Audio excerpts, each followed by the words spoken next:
ladies, gentlemen, and friends beyond the binary. Welcome to the Discourse for today, April 14th, 2023. My name is Tristan Johnson. I'm your host. I am the host of the YouTube channel Step Back, which you're probably watching this on right now.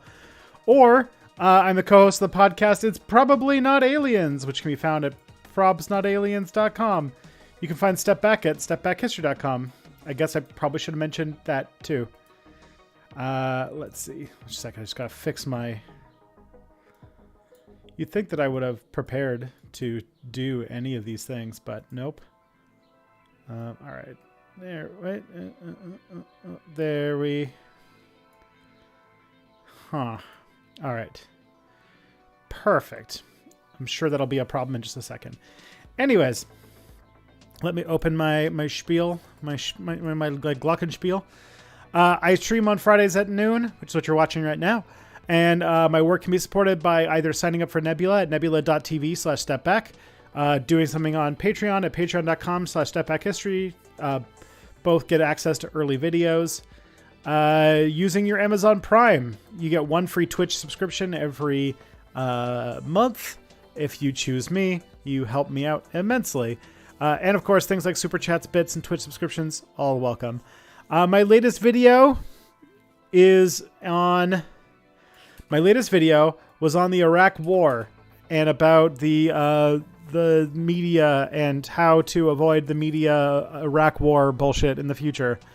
My next video is on the conspiracy theory of cultural Marxism, which should be coming out soon.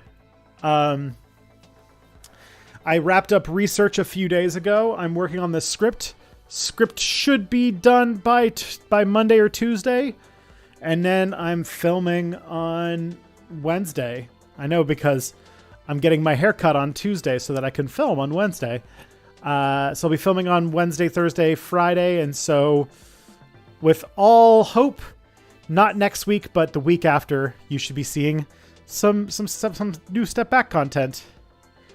And then I'm doing a poll right now on the Step Back Patreon for what's going to be May's video, which, let me just take a look, because I have 3 ideas. Let's see which one is winning at the moment. May's video is looking like it's going to be... I mean, there's still 2 weeks left of the poll, but it looks like it might be a primer on China, so that'll be fun. Okay. If you want to submit questions for this stream or future streams, we've got a bunch of questions, but a lot of them are just from a few people. So we'd love to take some questions from a variety of people. So if you go to the link that I just put in chat, or if you just go to the thing, it'll be on the screen. You can answer questions and they'll get submitted to my thing. And if there are any new people here in the stream, where it's their first time watching, please say hello, make yourself known, because we've got a great streaming community that would be happy to get to know you better. So do so. Yeah, I think that is all of the spiel. So let me just start calling Mia. Let's see if we can get her in here.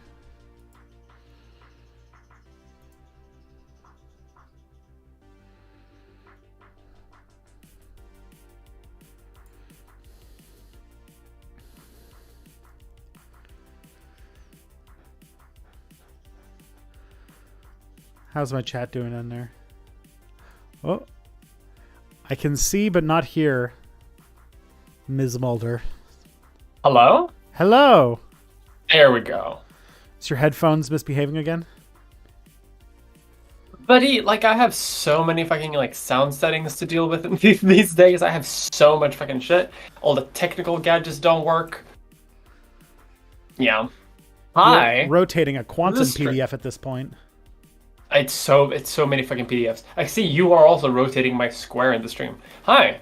Yeah, I'm just cropping you to frame you properly.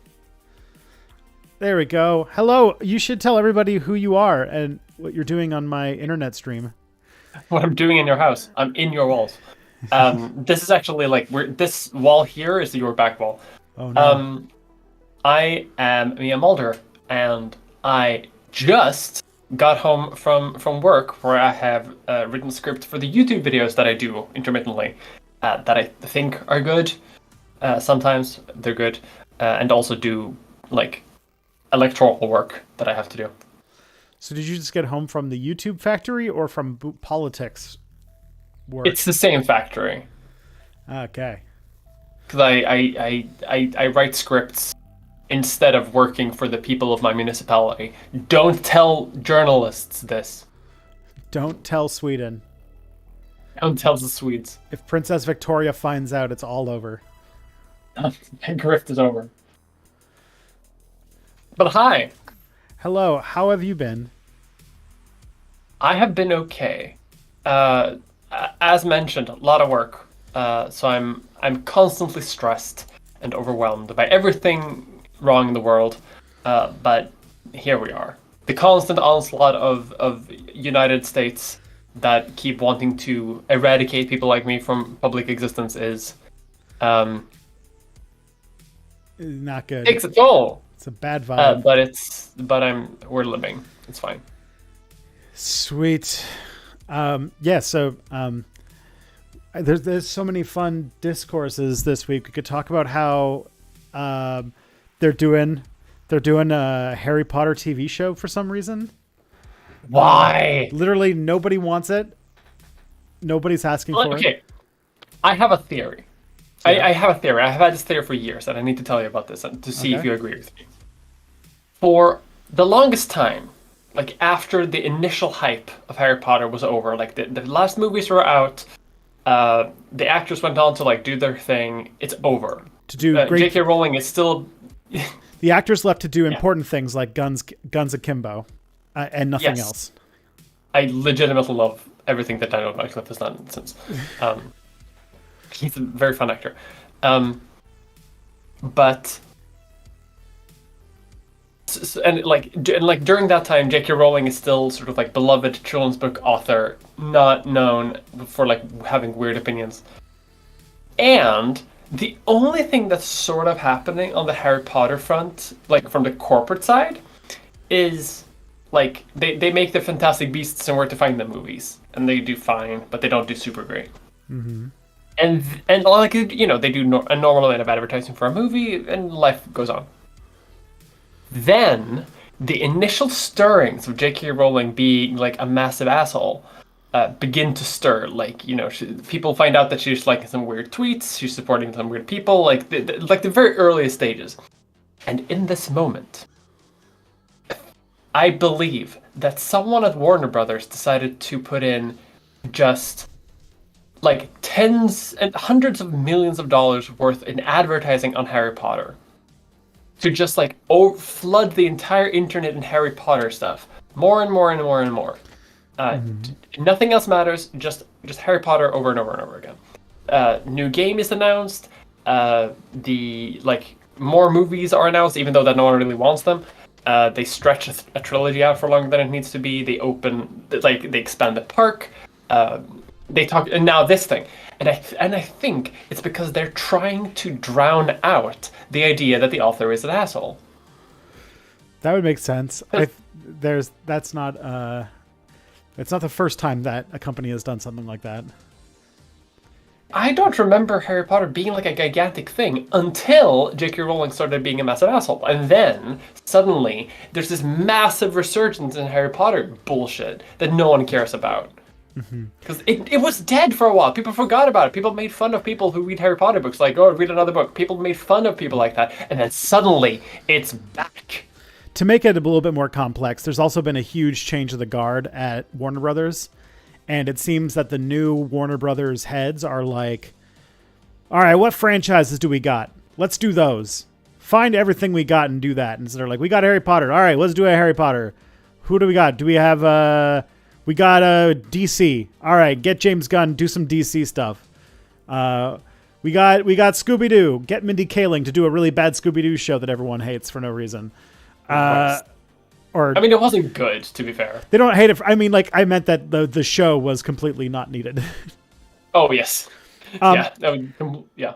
And I have heard, now this is more like Hollywood scuttlebutt, but I heard that the original plan of the HBO show was basically a hardball tactic because they were trying to strong arm Daniel Radcliffe and Emma Watson to come back for an 8th Harry Potter movie. Post Rowling going fucking feral. And that's not going to happen. And they were both like, no. And so now they're like, well, now we played chicken with this whole TV show that is going to be a disaster. Also, I don't know if you saw one of the viral tweets that went out about this yesterday, but man, the writer's room, when they have to deal with the fact that Rowling recast Hermione as black, and then they're going to have to write people mocking her for being against slavery and also like being called a mudblood and stuff. And it's going to be like, oh, this is going to be really fucking awkward. Oh, yeah. Like, you could get away with a lot of shit in the late 90s. Like, that book, like, slid by being, like, appealing to, like, a very specific type of kid. And post the internet being available, but before, like, internet accountability became available. So, like, yeah, like the whole pro-slavery stuff is weird in that book. Like the fact that there's a whole race of people who like being enslaved, but also the only person who we actually get an in-depth relationship with from that race is a person who hates being enslaved. Yeah, that's wild. The thing is, like, there's a lot of stuff that passed over that I'm like, I didn't get when I was reading at the time, but that's because I was a kid and kids are stupid. So yes. Like I didn't see it at the time. But I was stupid because I was like, I ended up reading the last one like 5 years after the other ones because I kind of got bored at a certain point. But because I have a theory that applies to her and to what's his name? Freaking the Game of Thrones guy. Wow, why can't I remember his name? George R. R. Martin. Yeah, George R. R. Martin. And I think that because I'll tell you this. I used to be a TA for the English professor who taught the Harry Potter class at my school, which was considered a joke class that people took for an easy A. Yeah. Okay. So I've had to discuss that book a lot more in depth than I thought I would ever have to. And I came to the conclusion that the book series, that it starts getting bad after the 4th one. Like, let's be perfectly honest. And the reason is the same reason why we're never going to see the end of the Song of Ice and Fire series. And it's because there's a point where like an author is writing a book series that then gets an adaptation that then gets like a lot of mainstream appeal and a lot of buzz around it. And what happens, and actually I think this happened with George Lucas too, which is that then they develop a reputation as like an auteur and like as like a uniquely genius individual. And at that point, they have so much sway with their publishers and developers that nobody really has any power to push back on them anymore. And they get more and more control over the project to do whatever they want. The problem, though, is that collaboration tends to breed better work.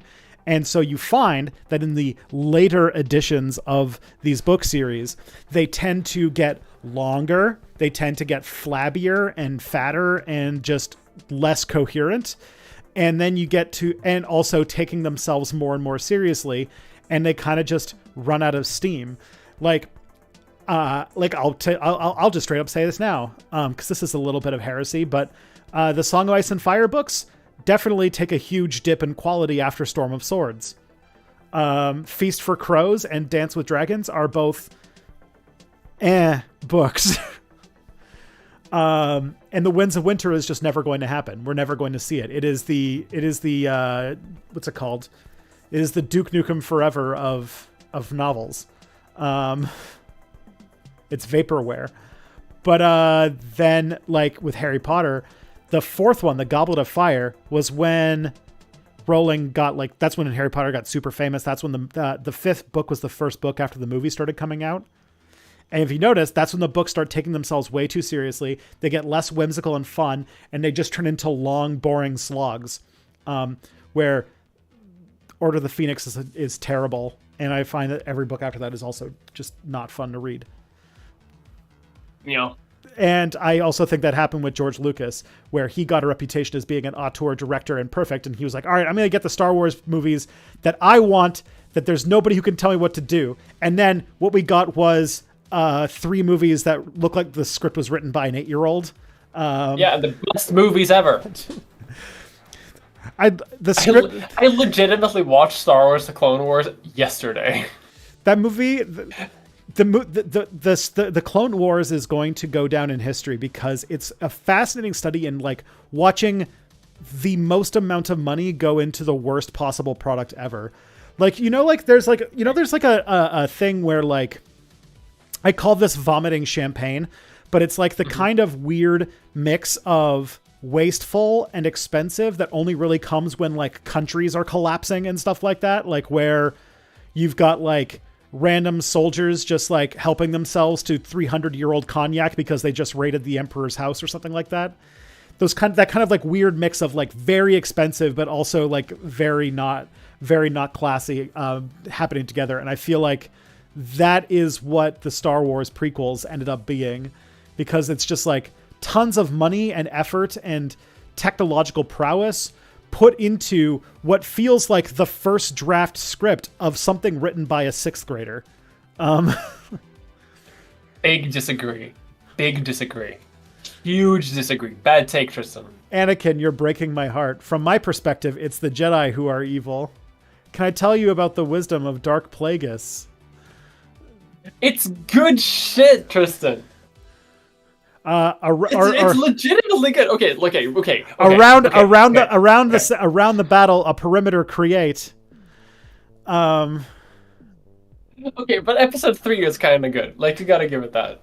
Episode 3 is fine. Like episode 3 is like a 45-minute lava lightsaber battle that just lacks zero weight. Like the thing about the big thing is that Star Wars movies are supposed to be big dumb action movies that are fun and fast paced, and the because of the over reliance on CG in those movies, the lightsaber fights are so weightless and fast that they just like lack the sort of gravity of a fight scene to me. They look like a ballet performance.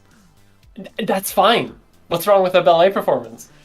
It's just like it's not a fight. It doesn't feel like a fight. It feels like choreographed, beautiful, silly, stupid thing, and I love it. Sure. I guess there's like there's an ironic enjoyment, I guess. Yeah. Can I tell you something really fun though? So like ever since like The Mandalorian is out and like Andor is out, like new Star Wars is coming out, and like I'm loving it because I fucking love Star Wars. I'm in a big Star Wars mood now. My new medication is making me like really into lightsabers. For some reason. Is that MDMA? Yeah, it's MDMA. Ecstasy just makes you fucking love Star Wars. Sure. It's the glow stick of movies. You're not wrong.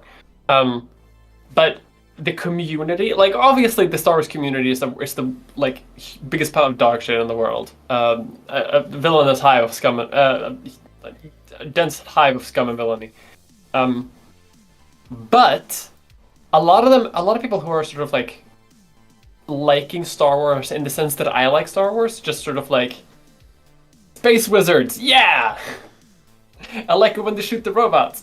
A lot of them are actually missing the prequel style lightsaber fights because when the prequels came out and there was only the original trilogy and there was only the prequels, people would compare those style of lightsaber fights where you just like touch tips a little bit or you flung them around like glow sticks. And comparing those two, it's like, okay, yeah, the touching tips is a lot better. But now everything is CGI now, right? Like everything is like at least enhanced by CGI. And there's a lot of blaster fights, there's a lot of other shit. And we've seen like a little bit of lightsaber shit. We've seen a little bit like about that stuff in the Obi-Wan series. We've seen in Rogue One we saw Darth Vader do some shit, and that's fun. But when everything has this like massive spectacle around it, with like blasters and armor and like everything's shiny and nothing's grainy anymore, you kind of want that now. You kind of want that sort of like precision that you couldn't have in early movies. That sort of necessitated this almost immovable tension, and people want that now. Yeah. But what I'm saying is, cast me in the next Star Wars movie, or I'm going to riot. Although the sequel movies, the ones episode 7, 8, and 9 are dog shit. I hate them all. And I'm with you on that one. I'm a prequel kid. The sequel movies are. There's 2 bad ones and 1 good one. I'll say that. And the good one has Laura Dern 9/11, a Imperial spaceship. So that is true. That is good. I did like that part. That is the only. I feel like that's the only Star Wars movie that actually like. So most Star Wars are fun, and that's the thing. They're not supposed to be like high, like haute couture. They're supposed to be fun.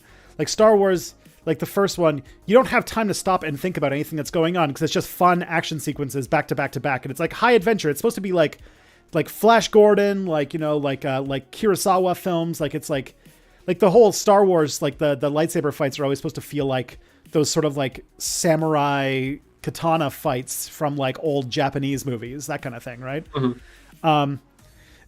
But like I feel like Last Jedi is the only one that actually tried to like say something, especially in like the sort of like cultural necromancy period that we're in, where it's literally supposed to be like these endless sequels are destroying us and it's making us all just like not want to look at the future. And I loved it. And then they crucified my boy Ryan for it. But you're saying that Star Wars movies should have some sort of like impactful message to say something about the state of the world. Yeah? It doesn't need to, but The Last Jedi was the only one that actually did. I mean, I know that the prequels are supposed to be like this sort of anti-fascist message, but the thing is, it's an anti-liberal message. It's an answer about how liberalism allows for fascism. See, the thing is, I think that was better done. It's all about the corruption of the senators. It's all about the corruption of the republic, and how fascists can, like, use liberals, and using like good faith liberals in order to gain power for themselves. You could also say I feel like that was done better with like one line of dialogue in The Last Jedi with the guy who was like, "Oh yeah, like we sold stuff to the Republic too, and like everyone just buys the same fucking weapons and everything like that. It's all the same people." And I was like, "Perfect, love it." I will say that I was kind of sold off on Star Wars for a long time after the prequels and sequels were just bleh. And then The Mandalorian brought me back into the world, and I was like, this feels like a Star Wars movie again. It feels like Star Wars is happening with Mando and like the sort of like, because like the thing is like, this is, and I know that this is like, because like Star Wars is now like to be understood on its own terms because it's its own cultural force. I always think of it as like, it's doing its best when it's doing what Star Wars was made by George Lucas to do, which is supposed to be like this sort of homage to like early like 1930s sci-fi serials and like samurai films and like these sort of like pulp action adventure films, but all in like this science fantasy setting. And I always find that it shines the best like when like, you know, they have the Kurosawa / anime style one-on-one lightsaber fights that feel like really heavy and are about like these sort of like really clever trades of blows, and like the rest is like, you know, high, like running around dog fights. Like that's Star Wars being Star Wars. That's right when it's fun, right? But I do know now that like, cause we're at a very peculiar point. Like we're not that different in age, but we are right at the fulcrum of this where what our Star Wars was, because to me, like Star Wars, like I still had a little bit of the time where we just watched the same 3 movies on VHS for like 5 years. And then the prequels happened when I was like in high school. And you're just young enough, because I think you're like 4 years younger than me, I think. You were born in 1993, yeah?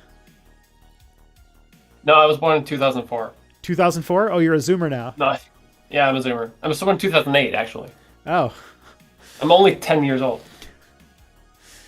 I'm quick approaching my 30th, and I'm in denial. Oh, is that this year? 1993? Oh, okay. Yeah. It's not so bad. It's pretty good. Yeah, But that means well, you're about 5 years younger than me. So it's like exactly at that point, which makes sense.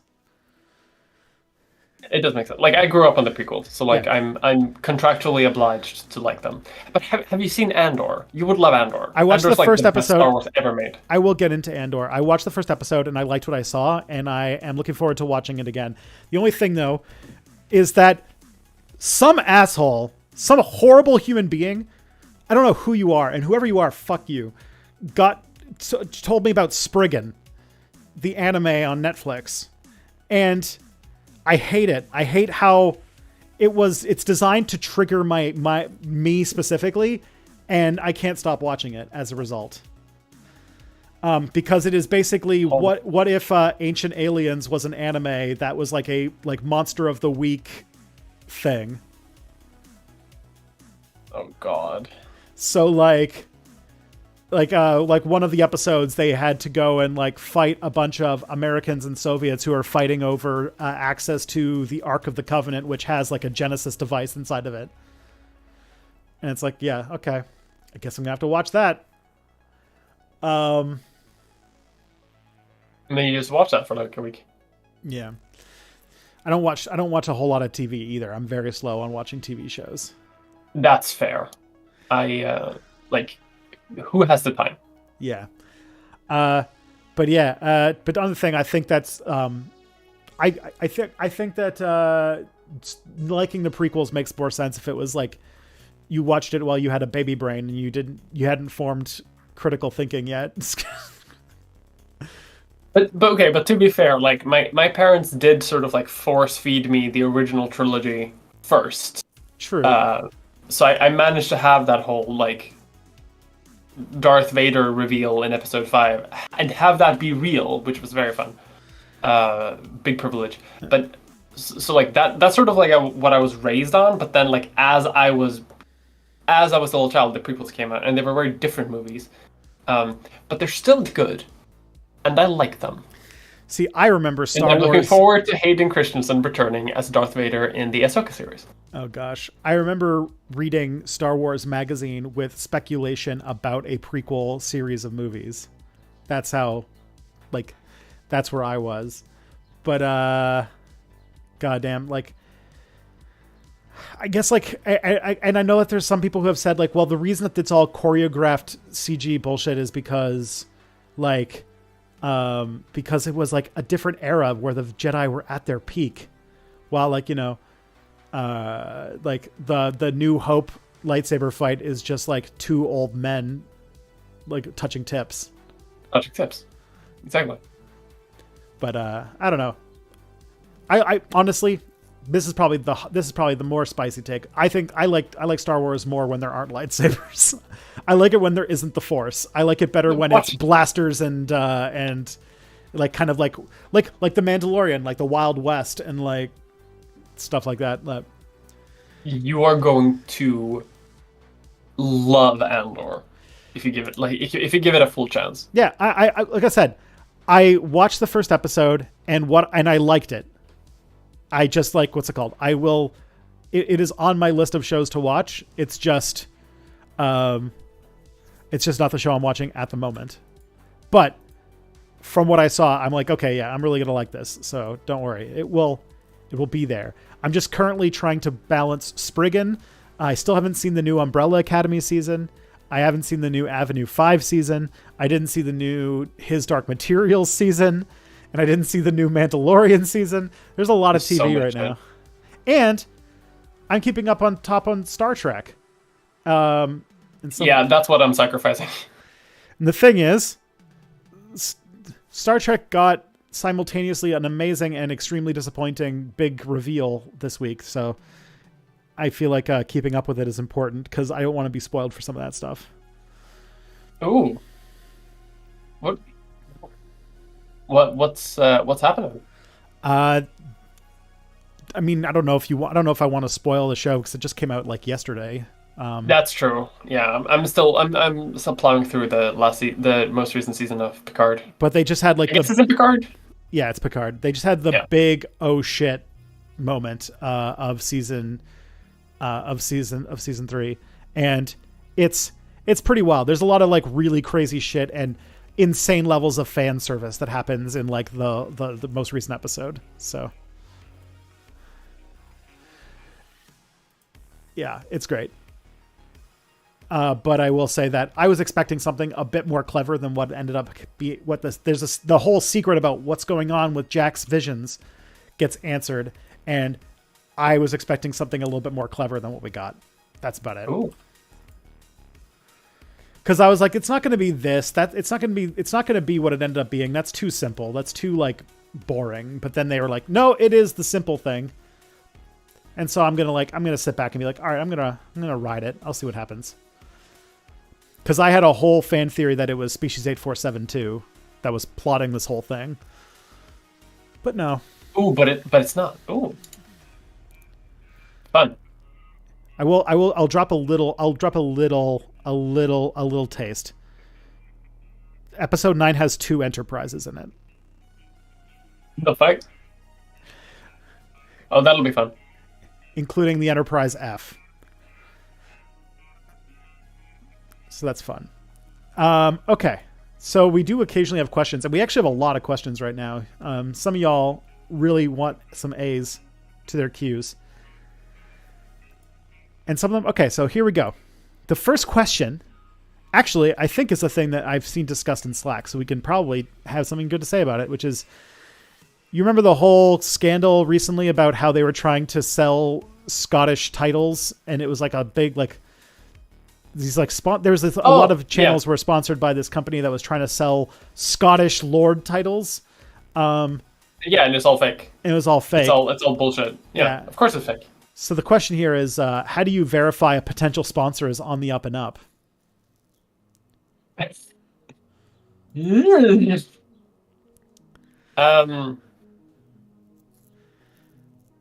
don't. I mean, I don't have like a lot of sponsors. I have like 3 sponsors that I cycle through. Yeah, my answer is David they're all does it for mostly me. fine. Yeah. My answer is David does it for me. But like, not our job. There are a lot of people who are smarter than I am who vet our sponsors. So yeah, like that's the thing, right? Because that's not really our job to do. Like if we manually got our own sponsors, that would be one thing. But as it stands, like we have people who get us sponsors. Yeah. And it's their job to do that. When I was solo, though, when I was a solo agent just about a year ago or so, and I was looking for sponsors, I typically just focused on like, is the product something that I actually can see utility in? Like. I still have probably received like a bi-weekly email of trying to get me to shill for what's it called for Raid Shadow Legends, and I have ignored every single request. I had one time where someone tried to sponsor a video that was for a pay-to-earn NFT game, where I explicitly said, "This is a scam. Don't talk to me ever again. You fucking vulture," basically. But like, because before, like my whole thing is like, I think I did like a handful of VPNs, which are like VPNs are useful for their very specific purpose. So I'm okay with doing VPN stuff.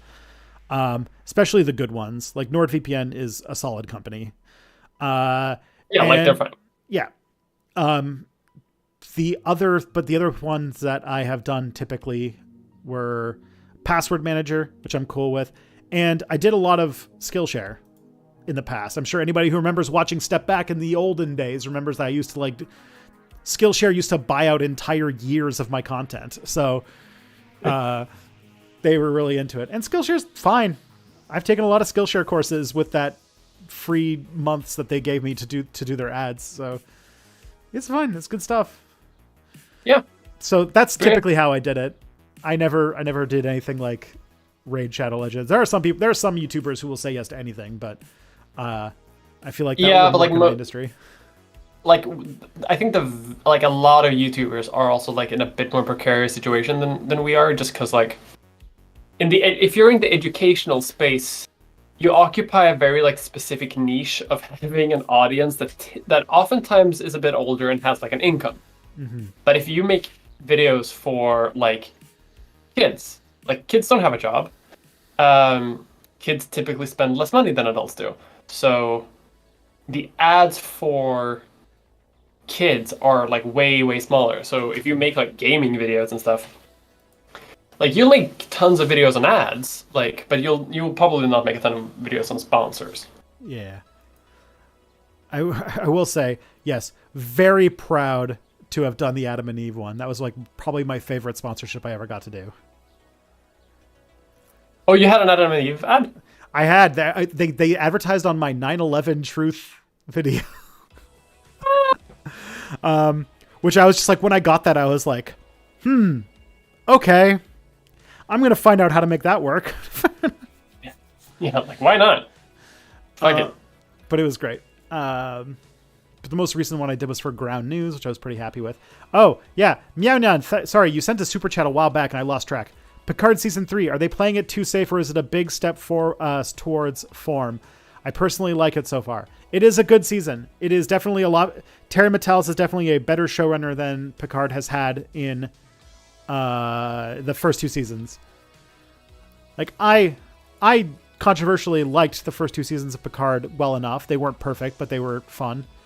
But Season 3 is definitely like, oh, it's someone who actually like likes 90s Star Trek doing something, which I was enjoying. Plus just... I'm gonna have to leave and come back like in a minute. I'll be right back. Okie dokie. Sorry. No problem. Oh boy.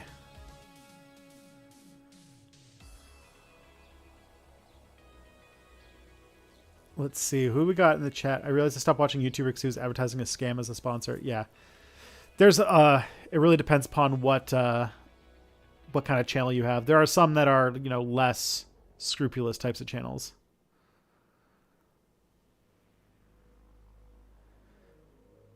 Oh man.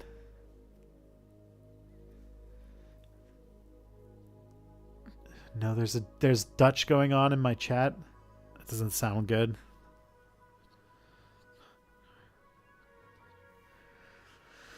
Oh, let's see if there's like a non-Mia question I can like quickly do. In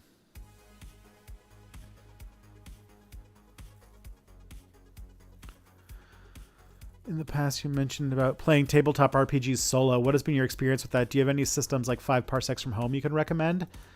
Yeah, I can answer that one. Solo RPGs? Solo RPGs are fun. I really like... I've had fun doing stuff. One of the ones I'm actually starting right now is I'm doing a Pathfinder campaign that is going to be a prequel for a campaign that I ran for my friends a few years back. That'll be fun. But I've had a lot of fun with Ironsworn and Starforged specifically.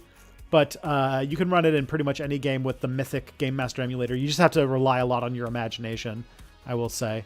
But if you want something that like it's all in one box, definitely recommend checking out Starforged or Ironsworn. They're both very good games.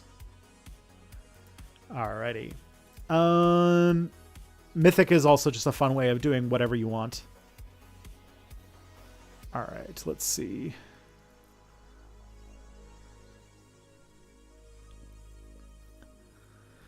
I'm so frustrated with Canadian politics. Where are the two Justins of Canada? Who are they and how can I support them? Who are the two Justins? I know the PM's name is Justin, but I don't even know what you're referring to by the two Justins, so I can't really say anything to that. All right. I would definitely call myself a social democrat, but I'd fall short of calling myself a socialist because I don't have a good understanding of how a social society would function. Oh, whoa, okay. Hey, you're back. I'm back. Sweet. I answered... We're talking socialism. Yeah, oh, well, I was just trying to look through the questions to see if there was any that did not require Mia to answer. I answered one about solo role-playing games, so... We're good on that front.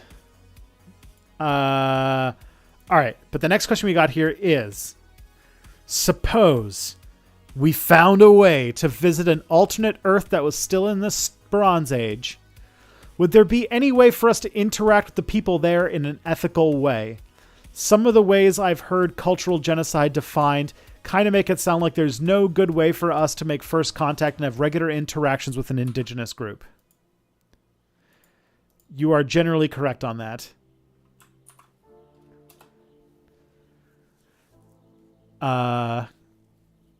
So basically, like, prime directive question. Is there any way to really answer or really, like, interact with a society that's in a different stage of development without basically destroying them?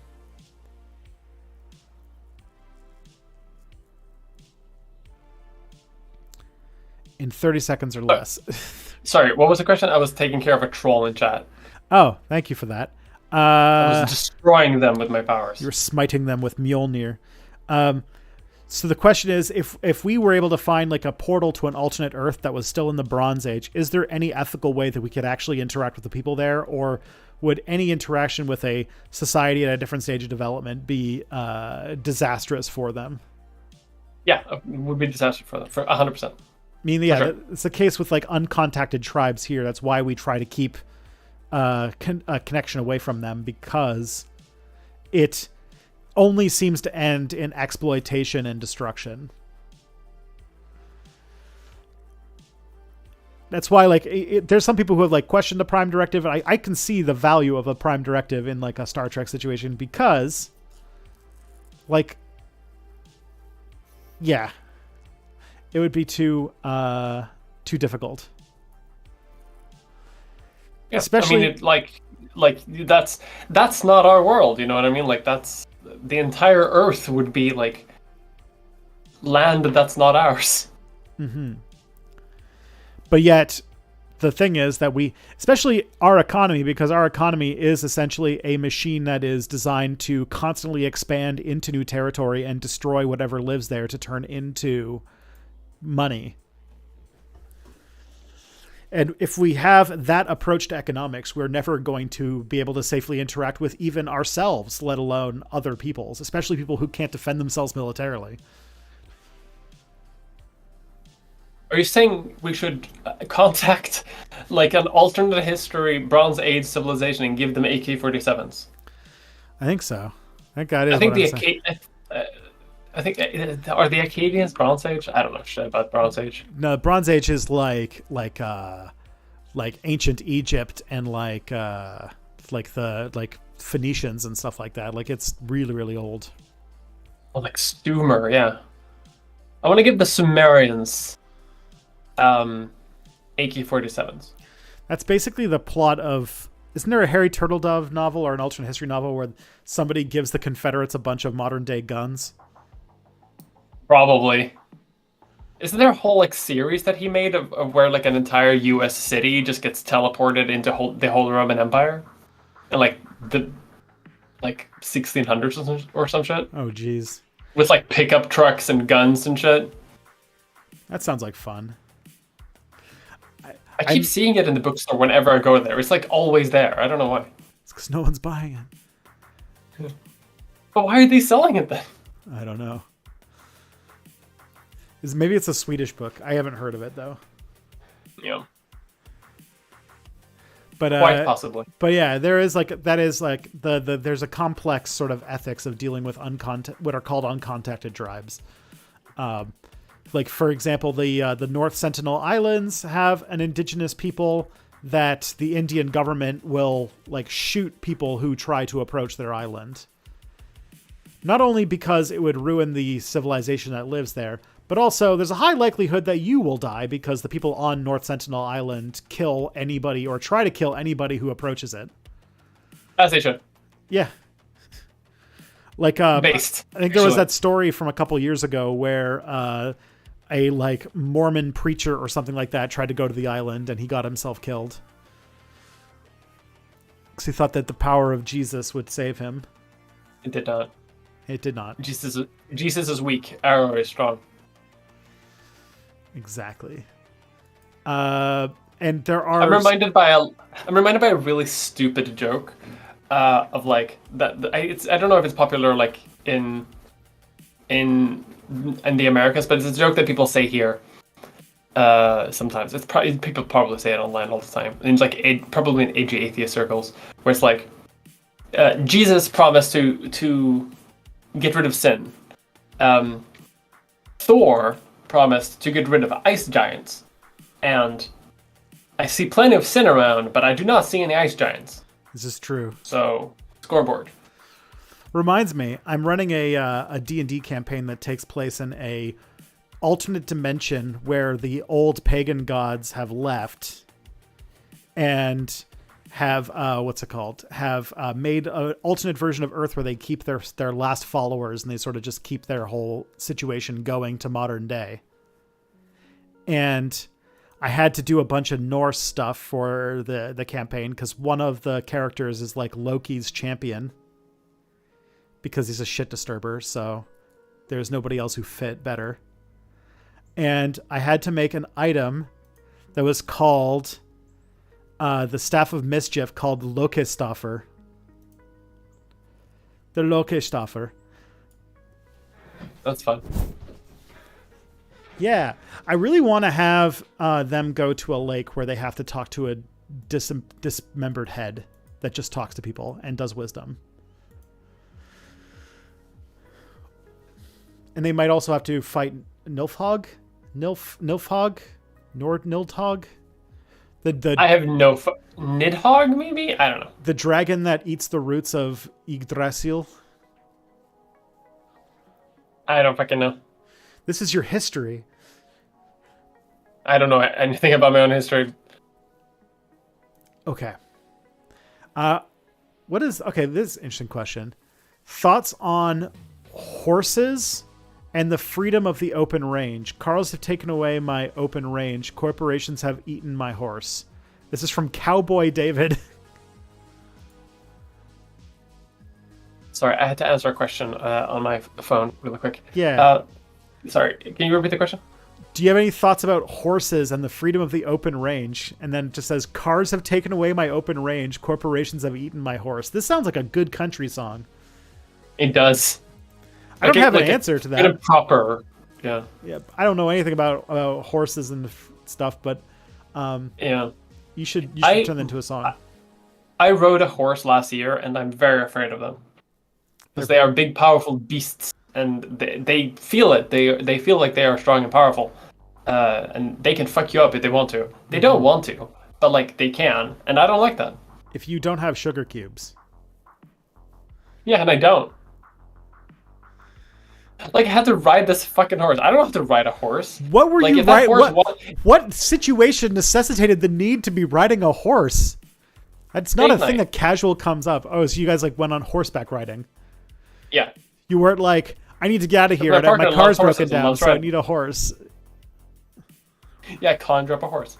No, because like my partner loves horses and loves riding and is good at riding. I'm not. But you know, you take one for the team and then you ride a horse. But like, if my horse wanted to like go eat some grass or some leaves, like we're going to go and eat some grass and some leaves. Like I can't control it. Like I'm just along for the ride. It's true. I don't like horses.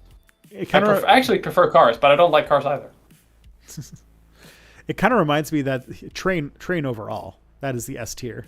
Horses are C tier. No, trains are A tier. Trams A tier. Okay. I fucking love trams. I want to have a train that goes in the city quietly. It reminds me that there's this person I hung out with, probably one of the cooler people I ever got to know. She was one of my friends in undergrad whose hobbies included playing StarCraft 2, which she and I played StarCraft 2 a bunch with each other, which was really fun. But then she had another hobby, and I did not know that this hobby existed, but she was a German exchange student, and Germans have this weird fucking sport where they do gymnastics on the back of horses.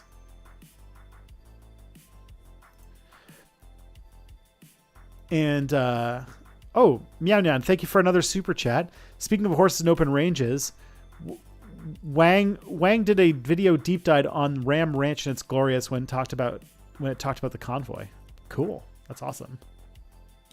Also, speaking of horses and dates, aforementioned partner that I went on horse with just came home. That's why I was like listening off screen. I have a lot of stuff going on apparently at the same time. It's all right. You're a very busy and important person. I get it. You are here by as a gift to me, so I appreciate it. I am neither of those things, by the way. Did you catch the things I said last, or? Not at all. Sorry. Okay, that's all good. I was talking to my partner. So what I was saying was, I had a friend in undergrad who, she was very cool because she and I played StarCraft 2 together, which is really fun. It's always, nice. But then her other hobby was she was like a German exchange student and was into this thing where you do gymnastics on the back of horses, which just has like the most insanely German sport. Yeah, like that is some German shit that I don't support that. I've seen it, like I hate it. Like anything like horse sports generally just doesn't sound, because I don't like that. I don't like that. I don't like horses. I can imagine it's pretty tough to do. And then after undergrad, she became a video game developer and was like, here, play this video game where you build... It's another very German video game. She might just be the most German person ever. She was also blonde and had... whoa.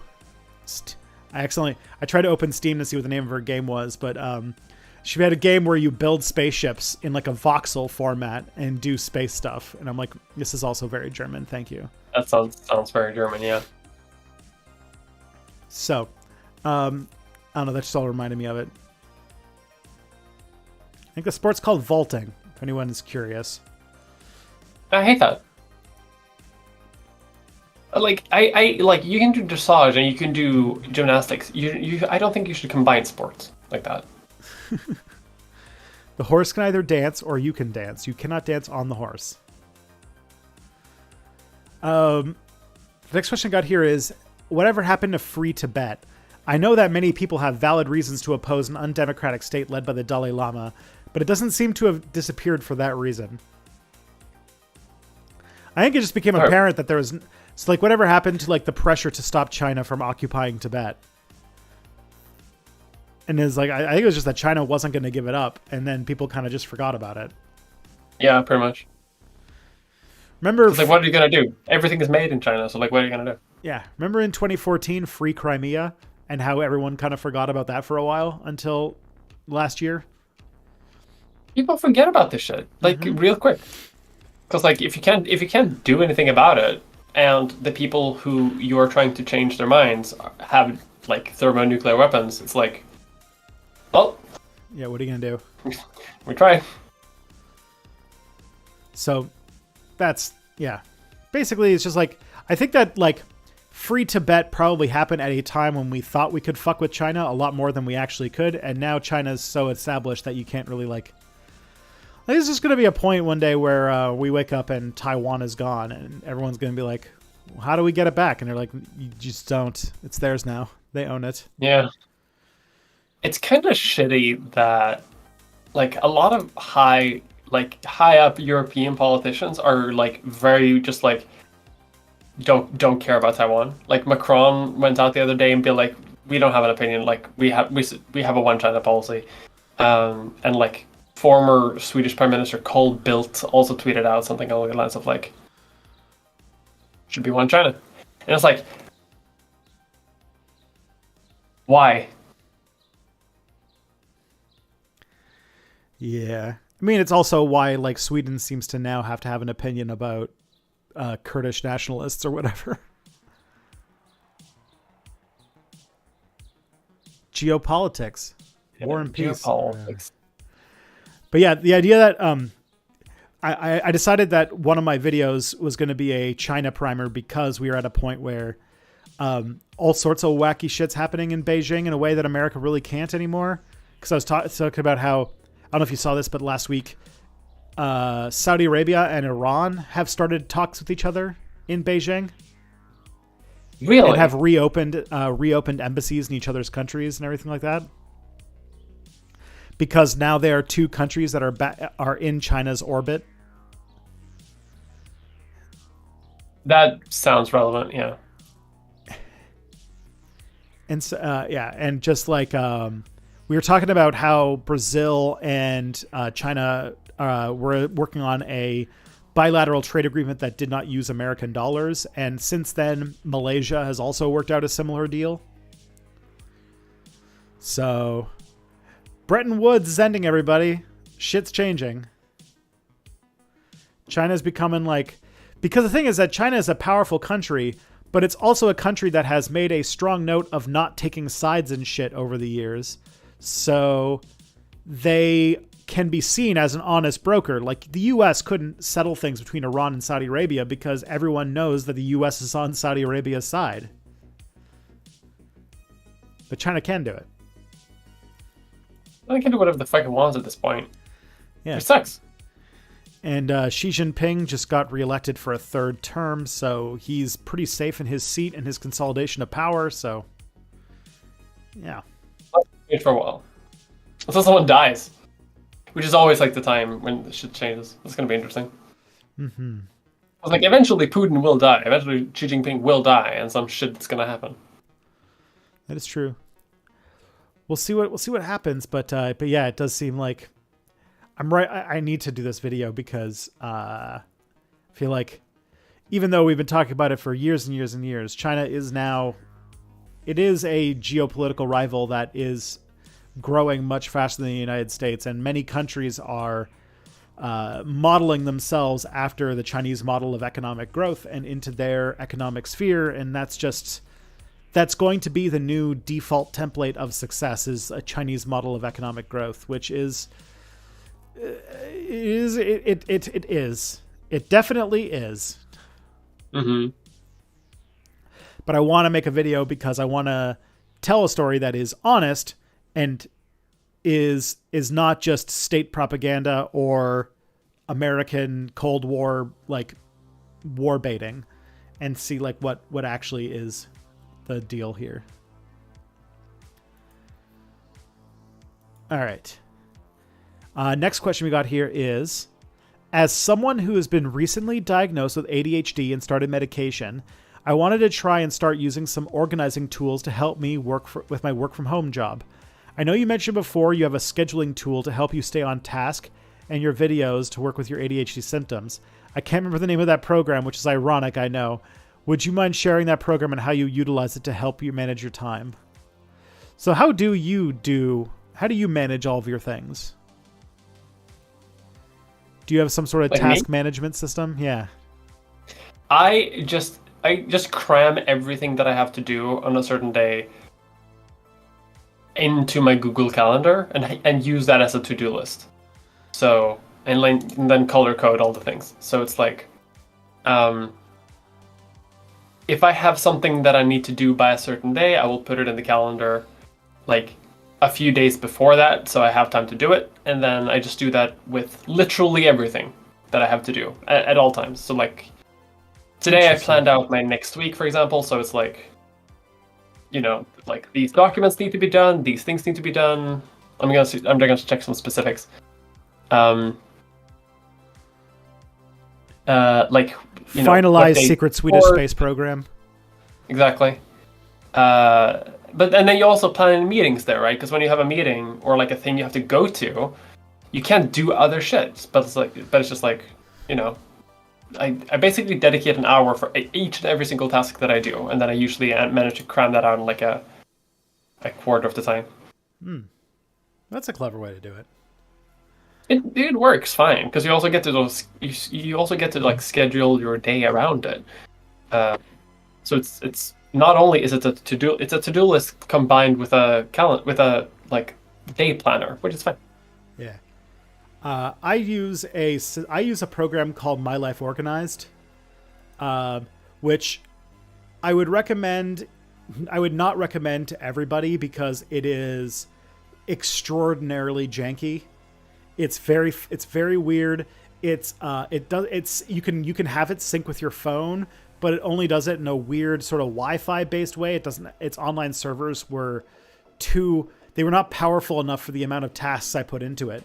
But the things that it has that I really wanted are that it has a sort by computed score where you can put in urgency and importance and due dates and start dates, and it can kind of calculate which thing you should be working on next, because I was always trying to find a balance between the things that like have far off due dates or don't have due dates versus things that like need to be done now, and trying to balance all of those.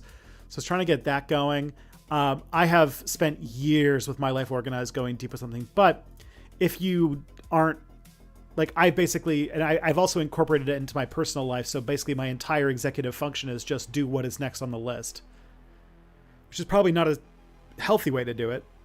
But that is, that's sort of what I do. As far as like what to do in like day-to-day work is I'm a big proponent for Pomodoros. I don't know if you've ever heard of those. I have no idea what Pomodoros are. So Pomodoros are a way of doing work where let me show you. I can probably put this up to the camera, so you won't be able to see it, but they will. But I have these things called Pomodoros, sort of like an interval timer. And what you do is you have these. You basically do your work in 25-minute sessions. So when you have the timer going, you have 25 minutes, and in that 25 minutes, you just keep working. The idea is that if you ever find yourself with an itch to be distracted and look at something, you can always see, well, I've got like, only 20 minutes left to work, and I can do whatever I'm doing after that. And then you have a 5-minute break after the 25 minutes in which you should get up and get water or do whatever. But then after you do 4 of them, you get a 15-minute break. And I just do those all day long. And I find that that's a way to keep me on task and productive and keep me from getting distracted and wandering around and doing stuff or messing around with stuff. If I always know that there's going to be a dedicated time in like 20 minutes or so that'll let me do what I want. So that those two things combined is sort of what helps me run things, but I imagine that's not an optimal solution for everybody involved. Yeah. Pomodoro is the Italian word for tomato because it was based on, what's it called? Tomato timers, like those little like wind up tomatoes that have like a little alarm that goes off. Do you know those? No. There's these like plastic, like, like you can, like a sort of like wind up timer where you like wind it to a certain time and then it'll like ring when it hits the time. Yeah. There's a very popular one of those that looks like a little tomato, and Italians call them Pomodoros. Pomodoro timers. It's like a kitchen timer type thing. Oh yeah. Oh, that makes sense. Yeah. So I that's the thing I use to sort of keep myself on task, and then I have it so that I have all of my tasks sort of on a list, so that I know that after the stream I have to do meditation and then prepare the board game that I'm playing with my wife tonight, and then brush my teeth, and then work on researching the next podcast episode, which is called Wormholes and Teleportation. Ooh, fun. So that's what my Friday afternoon is going to look like. If like the ones that the Aztecs had? I'm going to try to get Isaac Arthur on for the episode too. No promises, but I'm trying. That'll be fun. But yeah, that's sort of the thing. But the program's called My Life Organized, but if you open it up, it's going to look like there's so many things and you don't know what to do about it, and it's kind of overwhelming. So you really gotta really want some like granular shit. Like the only reason I have it is because I don't have a Macintosh or an Apple computer, and I really wanted OmniFocus.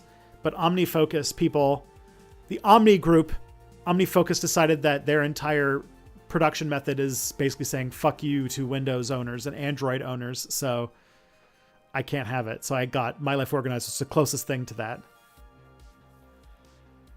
That's fair. But Pomodoros are very easy to do. It's just setting up a 25-minute timer. That sounds like it would work pretty well, actually. Mm-hmm. That sounds like a good strategy. And also Todoist, if you want something that's like My Life Organized, but way simpler and probably everything that a sane person needs for managing their tasks.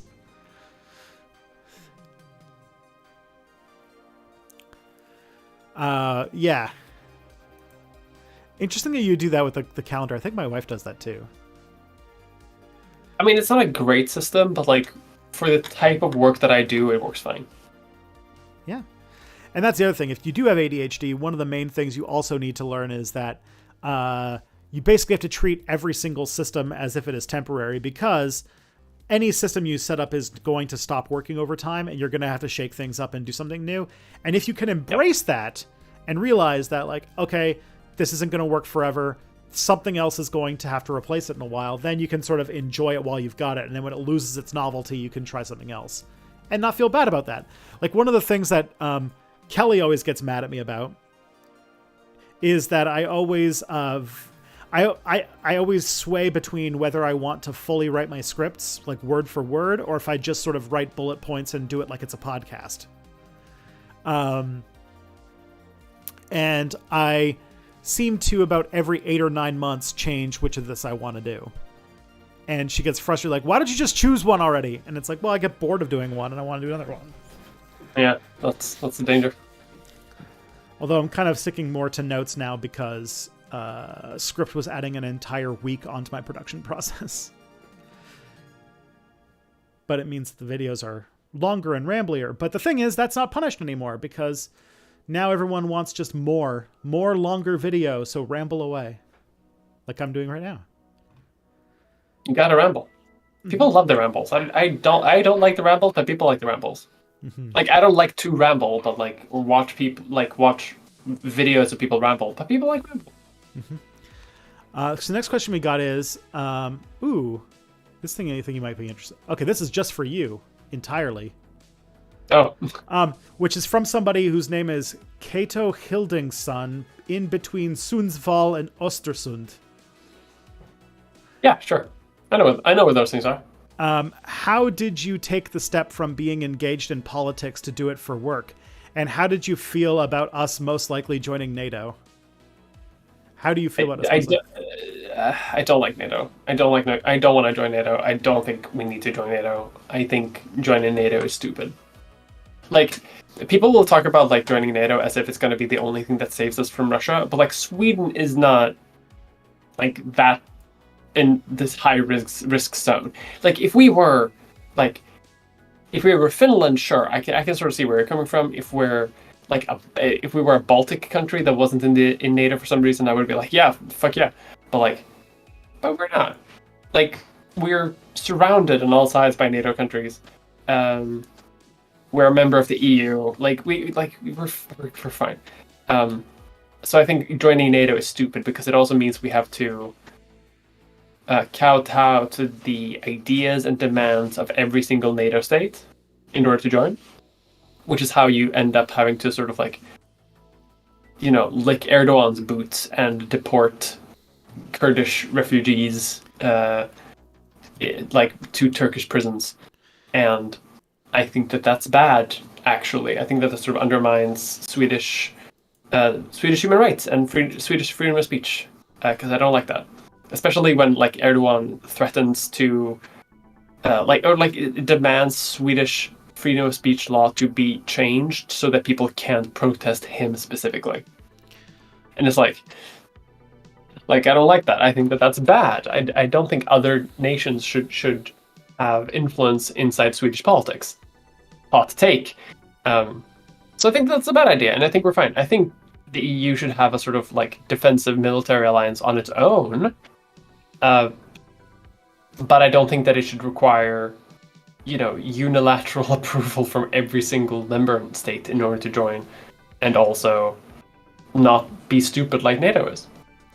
And then how I made the leap from going to politics into making it a job is join a party that has internal divisions and become the compromise candidate. Become That's compromise. how you do it. Disregard modernity. Become the compromise. Become the compromise. Perfect. Because if your party is split in two sides and both sides hate each other, but you're new and no one hates you, pretty easy to win, actually. Yeah. That's how it happened. I will say, and this might make you happy, apparently, so Turkey's having their presidential elections soon. Mm-hmm. And you know how Turkey got hit with those really bad earthquakes about a month back? Yeah. Apparently videos have come out of Erdogan basically openly saying that he was hey, for a few campaign contributions, I'll overlook all of the rules these construction companies need to have to build these rules about protecting from earthquakes. And apparently Erdogan is 10% behind in the popular vote, to the point where the opposition might win the election without even needing a second round. Which is just... Damn. You know that if you win in the first round of a presidential election, or if you lose the first round of a presidential election and you're an incumbent, you done fucked up.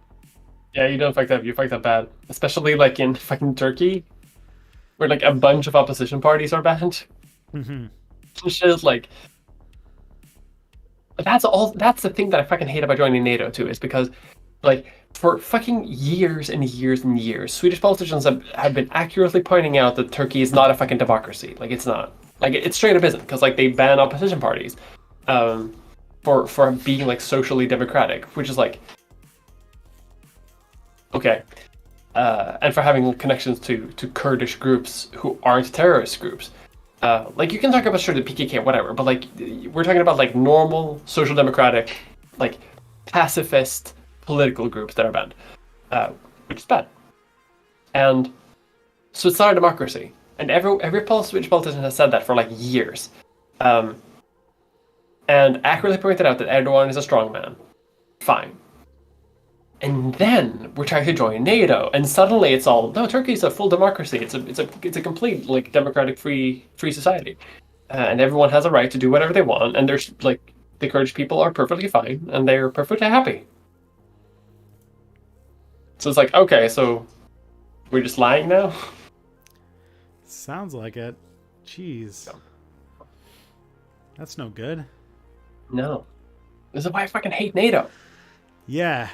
Plus, it just makes you a colony of the United States, really. So that's no good. No, yeah, I don't want that. Especially, and also Hungary also hasn't approved Sweden joining NATO yet, and Hungary's negotiating fucking oil agreements and energy agreements with Russia right now, despite most of the EU having massive embargoes. But Hungary's fuck it.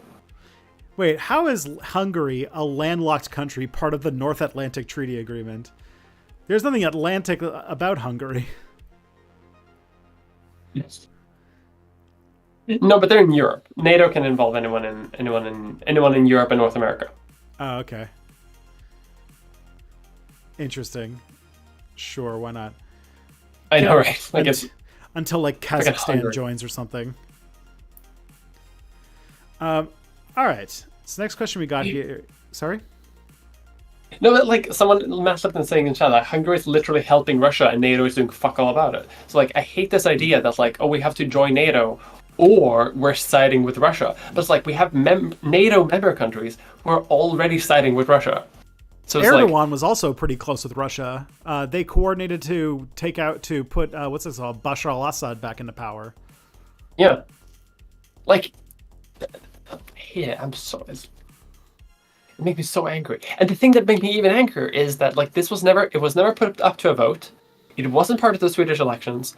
It was no referendum. It was not part of the previous election, because the previous government that applied to join NATO previously had an anti-NATO stance. So when people voted them into power, they were anti-NATO. And then the war happens, and then they're oh, we're gonna join NATO now. No vote. No public opinion, no public debate, basically. It's just oh, we're joining NATO now. Because the government wanted it to. 3 people in government wanted to join NATO, so now we're doing it. Fun. I get that everyone was scared as shit a year ago, at the very beginning of the invasion, when everyone was really afraid that Russia was gonna, stomp over Ukraine and take over half of Europe, and this was World War III. I get that people were afraid then, but we're a year in now, and the Russian military is dog shit. Can't do shit. It's complete trash. They still don't have air superiority. Their ships keep catching on fire spontaneously. They're running out of tanks. They're running out of high-end missiles. They're running out of high-end ammunition, and they're having to rely on fucking foreign conscripts from North Korea to fill up their ranks. Plus, they're suffering from a brain drain as a nation. We're not under threat. Sorry, I can tell that you can tell that I'm angry about fucking NATO. Yeah, I mean, it's obviously the big thing going on in Sweden right now, right? It's the big political hot button issue. But it's not. That's why I'm angry. It's like it's seen as a non-issue. It's like, oh, we rejoining? I guess we're joining. It's also just like No. a huge violation of like Sweden's been like a dedicated neutral country for like centuries, has it not? For like a century. I think maybe 2 centuries. I'm not Oh, too I'm sure. Like, thinking of Switzerland, the wow. other SW neutral country. You know, but like, because like that's the thing. We've abandoned neutrality. Like, we're no longer a neutral country, which is I'm actually fine with that. But it's like we've abandoned neutrality, but we're no longer. But we're not part of an alliance. So it's like, cool. We gave up neutrality for nothing. Like, wonderful. Yeah. On dealing with Hungary, is there any update on like the EU having to deal with the fact that the EU has a rule saying you have to be a democracy to be in the EU, but now has two countries that have since stopped becoming democracies, and they're just kind of there with I mean, Hungary there's not and much they Poland. can do, honestly. There's not much they can do, to be fair. Okay. All right. Next question we got here is, Yeah. hey Tristan. So I would definitely consider myself a social democrat. Boo. But I'd fall short of calling myself a socialist because I don't have a good understanding of how a socialist society would function. Are there any good books/videos you would recommend that give a good overview of how it would function in a country as large as the U.S.? Second Thought makes some good videos about this, don't they? Second thought is, yeah, there's good old JT. It does some pretty good videos. I would also say that Andrewism makes some pretty good videos on this. Although Andrewism, if you can't conceive how a socialist society would work, imagining an anarcho-socialist society would be very even more extreme. But if you want to know how a socialist society would function at a large scale, at a scale as large as the United States, there is a country that is as large by landmass as the United States and has 3 times its population that is a socialist state called the People's Republic of China. And you can say what you want about the way they run things. It runs. It is a country that is functioning. But there's definitely a lot of different ways that you can, like, I'm trying to think of some other like good examples of. I mean, you could also. You're not my dad in chat mentions Chile prior to 9/11 seemed to have had a good thing going, and I agree. That is true. The sort of cool system. I will say that Allende's China. Wow. Okay. Alternate history scenario. Holy shit! This is a universe that I want to live in. But Allende's Chile. Allende's Chile would be tough to like. Because the thing is that Allende's Chile did not get enough of an opportunity to do the things that it wanted to do. So we are kind of working on promises rather than like concrete examples. They were great ideas, and ideas I think would have worked great. And it's actually like sort of a crime of history that we did not get to see the sort of whole cybernetic socialist system actually work. But like there are several socialist countries that do exist and do function. I would say that, like, for example, Cuba is a country that is socialist and it does function. Again, like with China, it's a country that doesn't exactly have an entire list of things that I like or agree with, but it is a socialist economy that is functioning. What is Cuba up to these days? I don't know. I heard they cured lung cancer or something. I have no idea. They keep curing shit. Yeah, it's because they have like insanely good doctors. I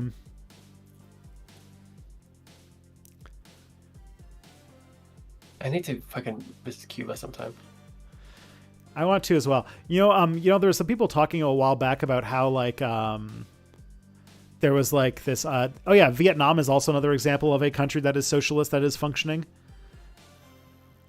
But Which country? Vietnam. Vietnam. That's true. Have I heard about the AFPC strike vote stuff? Yes, I have. Because I used to be a member of PSAC Local 610. So I used to actually be a, what's it called? I used to be a union steward for PSAC Local 610. So I got the news from my friends when I found out that, the like Canadian public service unions are all planning to go on strike. Last super chat. Well, thank you, Mia Nun. I appreciate them. Deng Xiaoping video when, if ever. Well, I will say I do. So when I make a video, I do a poll that goes out to my, like, I think $10 a month patrons or my $5 a month patrons and up. And there's currently 3 videos up for votes with the patrons. And one of them is basically a brief history of China post the revolution.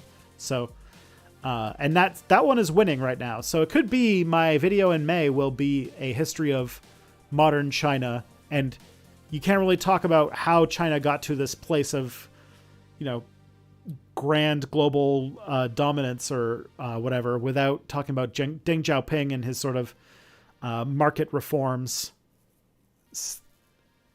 Yeah. So that's basically that.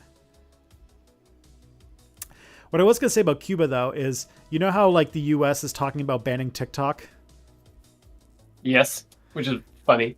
I was saying that I've been saying that if that happens, then TikTok would be like Cuba it would be fun in the way that Cuba is for the same reason. Elaborate on that. Sorry? Elaborate on that. What do you mean by that? Well, one of the most fun parts about going on vacation to Cuba is it's a vacation spot where there's not going to be any American tourists, who of course are the bane of all tourist places everywhere. So TikTok, if TikTok became a platform where there's just no American TikTokers, it's like, how relaxing. But, isn't it like, because you can go to Cuba on holiday if you're American, right? But you have to apply for like a weird ass visa. It's so that you don't stay at one of the big hotels, because all the big hotels are run by the state. Because like they don't have licensed out to like big hotel chains. They don't have like grand resorts in Cuba. There's something. Do they have a grand resort in Cuba? There's a way that you can apply for a visa if you can show that you have relatives in Cuba. It was something that Obama put in place when he opened up relations between Cuba and America, but Trump killed a lot of those. Yeah. But there is Americans do go to Cuba by flying to Canada and then going to Cuba from Canada, and the Cubans have a sort of like the Cuban government doesn't, because Cuba is not boycotting America. So the Cubans will just agree to not stamp your passport.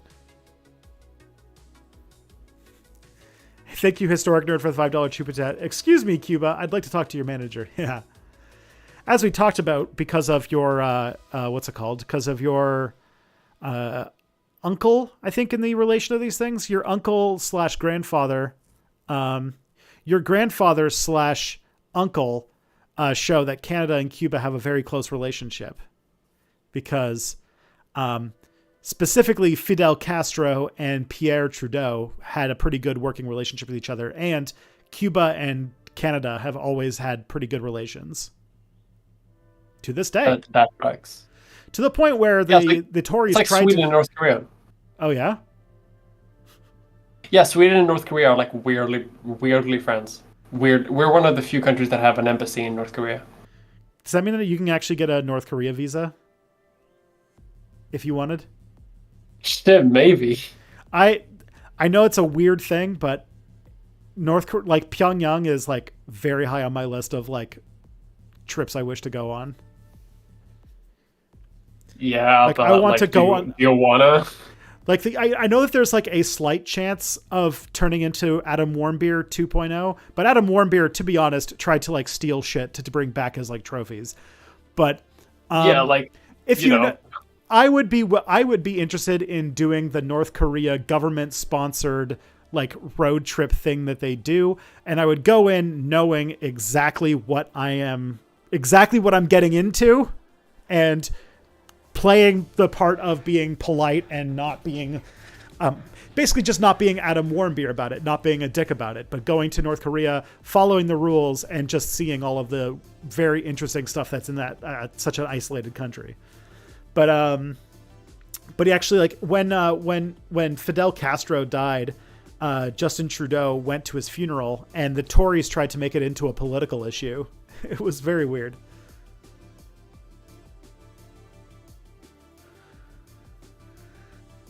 But you should know, because as we know, Fidel Castro was your grandfather, so you were probably there too. He was. Yes.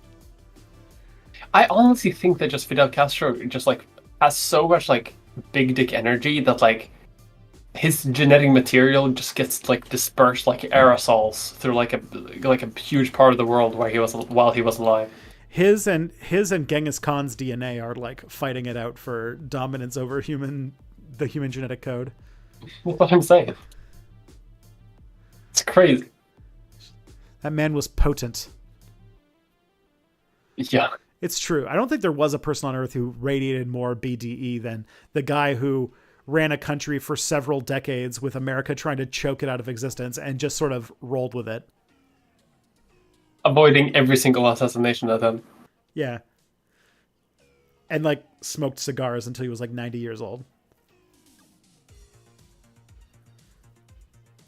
Oh, that's interesting. If you're a EU citizen and you want to visit North Korea, you have to go via the Swedish embassy. That's interesting. I don't even know. Shit. That makes sense. No, because Sweden is the protecting power for like a bunch of like other countries. Just because, you know, like we're one of the few nations that actually have like a place there. Yeah, I'm curious now. How does a Canadian go to? It might be better now, actually. Now that I think about it, Canadians, you have to have a visa to obtain a visa from a North Korean mission in a third country. Approval after the approval from the government in Pyongyang. So there's no embassy. Okay. Oh, interesting. You'll find this very funny. On travel.gc.ca, there is no resident Canadian government office in North Korea.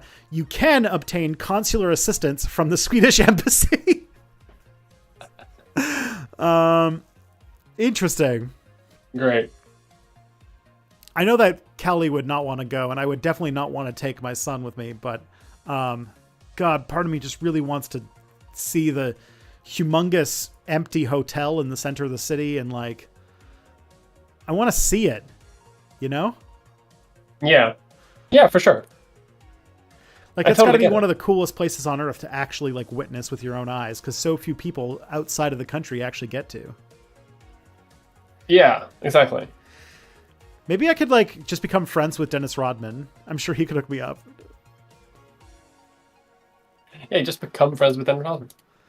I could pretend to like basketball. I know because every time I Twitter search for step back, apparently step back is a turn in basketball, so I always just get basketball fan cams and stuff. Yeah, that makes sense. The worst one is I always see so many tweets. It's like, that was the best step back in step back history. And I'm like, God damn it. I chose the worst title to have for my channel. All right. That's why you don't Google. That's why you don't name search. Yeah. What do you think of the leadership of the NDP /Venstrepartiet? Vänsterpartiet. Is that the left party? Yeah, that's the party that I'm part of. Okay. I've never heard it called the Venstrepartiet, but that's its Swedish name, I imagine. Yes. It's just called the left party and like an outside of So does that mean that like if you're like taking directions, you're like take a Vänster turn? Yeah. Okay. Vänster is left. Okay. Höger is right. Which is like, instead of talking about right-wing extremism, we talk about högerextremism. That almost sounds musical. Almost. Okay. You want to start like the NDP or whatever it was? Yeah, the New Democratic Party. It's our Yeah. vaguely left-wing political party. What do I think of the leadership of it? I will say that I am a card-carrying member of the New Democratic Party, and I volunteer in the local riding association because it's the least I can do, I guess. But my major thing is that the NDP have a major issue of what I call clutching defeat from the jaws of victory. They're very often a party that it seems like the received wisdom. The party has a major issue where the fact is that the old guard leadership that has pretty much all positions of power in the party are all very milquetoast social democrats. And there is a growing sort of socialist wing of the party that is getting actively marginalized. And I think it is to its detriment. It is alienating younger people in the party because it refuses to take in sort of like Nikki Ashton, like socialist caucus of the party and let it do stuff. To the point where Jagmeet Singh went to Nikki Ashton, who's the head of the socialist caucus, went to her riding and campaigned for the Liberals. So, and Jagmeet Singh is the leader of the party. Anyways, it is a party that typically, whenever it gets close to winning, starts to compromise on all of its positions, and always ends up losing as a result. Because why vote for a centrist NDP when you could just vote for a liberal? And that always tends to become the issue. But it does seem to be changing. It does seem to be changing where on the provincial level, because in Canada, the province parties are different. They're technically different entities from the federal parties. On the provincial level, starting sort of on the West Coast, the Liberal Party is becoming less and less of an actual provincial force, where they're basically non-existent in Alberta. They're non-existent in they're basically effectively the Conservative Party in BC, but they're non-existent in Saskatchewan and in Manitoba, and now they're virtually non-existent in Ontario. So, and in Canada, our provincial parties are more powerful than our federal parties or our federal governments. So, I think that there's some optimism there, but in many ways they got to stop with like this. Because I think they hired the same PR firm as the Obama administration, so they're always afraid of their best ideas and don't just like take pride in the fact that they are on the right side of every major issue. Typical. I hate it when like they do that. Yeah, but you actually have some other left of center parties in your country, so you would probably have more to say. Well, like I'm part of the most left-wing party in the country. Mm-hmm. Like you can't get more left until you start going weird. Because there's always like weird ones, but they're not in any sort of any position of powers anywhere. But I don't know. I like the leadership of my party for the most part. Like I don't really want to talk shit about them, right? Yeah, you are more directly connected. I'm just a volunteer. Yeah, some of them follow me on Twitter. Like I don't want to talk shit. I have some criticism, but like, I'm not gonna voice many of those criticisms until the party congress, which is like next year or some shit. Yeah. So okay. Yeah. Again, New Democratic Party. They have dog shit drug policy ideas. I can say that. Yeah. So that's all Scandinavian. All Scandinavian parties are like worse than Ronald Reagan and Nixon combined when it comes to drug policy. Yeah. Can I tell you a fun story, by the way? Sure. Like, as part of being a municipal councillor, I work with cops now. Or like cops come like once a month to like municipal meetings and like give a report and like talk about like what the deal is and stuff. And a few months ago, they they talk about sort of like drug sales on the street, which cause violence. Which it does when people rival gangs move against each other to cook. We gotta cook, Jesse. Mm-hmm. And they tell us report about what's happening, and one of the cops who was pretty good. Like he worked on like the IT department or some shit. Like he worked on like internet crime. And I asked him about like, well, how, like, what do you think is a good sort of opportunity to actually deal with like a drug crime? Like, how do we reduce it?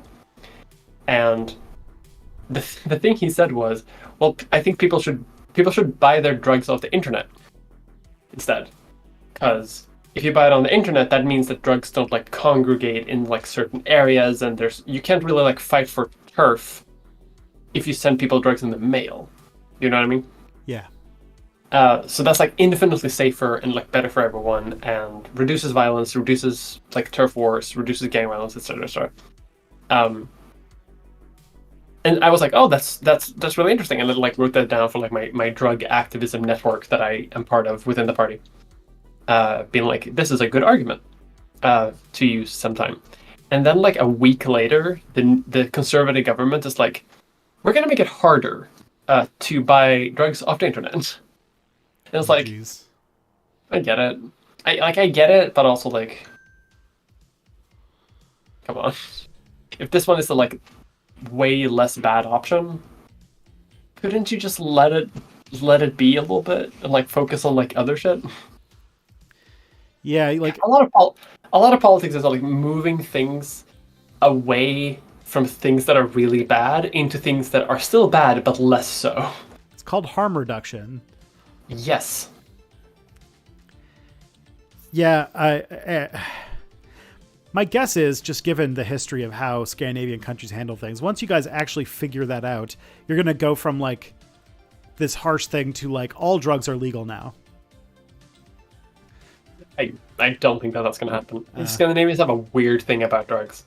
Like we're more conservative than like America is. And we're like at the height of the drug war. That's so weird. Feels so un-Swedish. I know, right?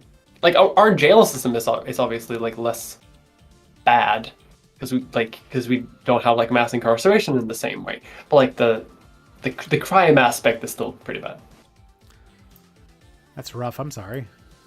It's okay. Sorry for the rants, by the way. It's all good. Because, yeah, like, we're, like, on the cusp of, like, legalizing therapeutic use of, like, hallucinogens and stuff. Yeah. Or psychedelics, I think is the right term. It must be nice. Did I tell... Oh, I didn't tell you about this. Cannabis here is still, like, a Schedule 1 drug with no medical use. Yeah. Weed has been legal for almost 5 years now, and I was out walking yesterday because it's 26 right now out here. So I was out for a walk because I'm like, I need to absorb as much of this good weather as possible. And I saw like a guy outside of a weed shop with a sign, like it was like a Little Caesars. Like spinning the sign? Yeah, and it was a sign for a weed store. Yeah, basically. Damn, that must be nice. It's wild how like normal it got.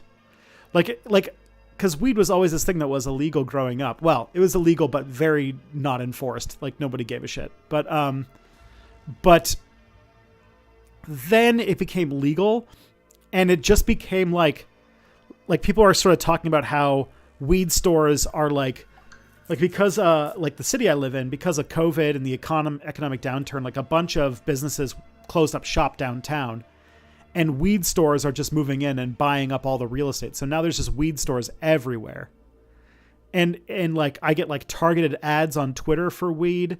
I get like, and it's just really weird to see it become so normal so fast. I saw that when I was because a few years ago I was in Chicago, and Chicago had just legalized weed too. Like just a few weeks before I went there. And first of all, weed stank fucking everywhere, because obviously. And I remember being on my phone and like I saw so many ads for weed, and it's so weird to me. It's so weird. Like I don't like that.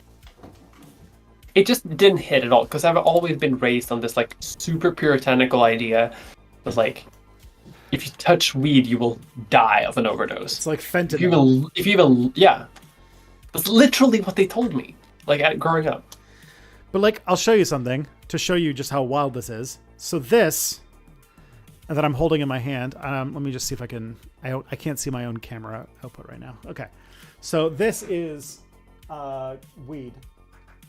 I don't know if this is going to get me banned from Twitch or whatever, but it says good supply with like. Let's see if I can. I'm gonna get arrested. I'm gonna get arrested in Sweden for you showing that. So I can't get it to focus. That's probably that's like a little, good, because I don't think you can show that. It's censoring, but that's like a stop sign, like a sort of warning with like a cannabis leaf. And then it's like good supply, and then it's like, warning, the smoke from cannabis is harmful. Toxic and carcinogenic chemicals found in tobacco smoke, such as polyaromatic hydrocarbons, aromatic amines, and N-heterocycles can be found in cannabis smoke. Like, and it's got like that little, I don't know if you guys do this in Sweden, but there's this like sticker that's like a seal on it that they put on like cigarettes. I don't know. Smoking is weird in Europe because it's either illegal or mandatory, depending upon which country you're in. Yeah. Wait, I'm in an illegal country. Okay. No smoking. Depending upon your proximity to France, basically. Where it is obligatory, yeah. Yeah, you can be arrested in France for not buying cigarettes. They'd be like, Monsieur, I saw you walking into the store and you did not buy cigarettes. You are going to be fined. I'm going to call the gendarmerie. The gendarmerie. Oh man. So the fact that it's got like this, it's like very normal stuff here. This is just like the fact that this is like weed called banana kush, by the way. But like it's got like all the sort of like stuff that you see on like a cigarette packet, right? Like warning, this is like, I don't know, it's weird. Because I remember when I had to buy weed off of like a guy named Cheese for like $10 a baggie. A guy named Cheese. Excellent NB name, by the way. Mm-hmm. I'm renaming myself Cheese this instant. But I know exactly what you mean. Or no, I don't actually. I have no idea what you're talking about. But also, you do not know Cheese. You have never met Cheese. I've never met Cheese. I have no association with Cheese. I have no idea what you're talking about. What does it look like when you buy it from Cheese? How does that look? I don't know. Tell me. But it's weird because when you go to the weed store, because like part of the law is that you can't have like a front-facing store with like stuff in the window, obviously.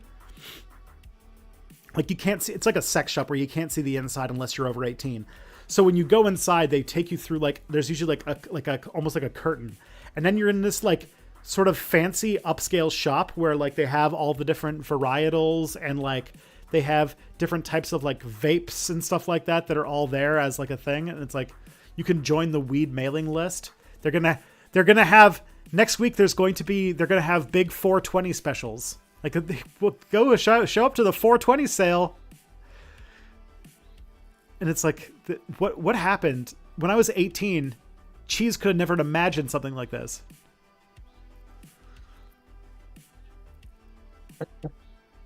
Yeah.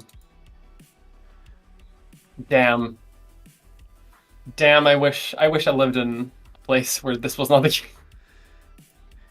Yeah, it sucks. But it's been a profoundly strange experience to see things. Envy. I feel like I want what you have. Try to think. But alas, I cannot. I have to travel to fucking like if I want to have what you have legally, I would have to go to the fucking Netherlands and buy it from like a fucking store and smoke it there and then go back. Like, what the fuck's the point with that? And if there's one thing that is not worth, it's one thing to buy weed, but it's another thing to have to spend time with the Dutch. Like, I have to travel to the fucking Netherlands. There's two things I just can't stand. It's people who are intolerant of other people based on where they're from, and the Dutch. And the fucking Dutch. Think about it. They're right next to Belgium. That is suspicious in and of itself. All right. Are you going to be buying the next round of Paradox DLC, i.e. the new CK3 pack and Domination for EU4? My Paradox shilling is returning. I haven't bought a EU4 DLC in years. And And I think that the CK3 pack was I bought the special edition CK3 that I think pre-bought some DLCs, and I think this new one is still covered under that. So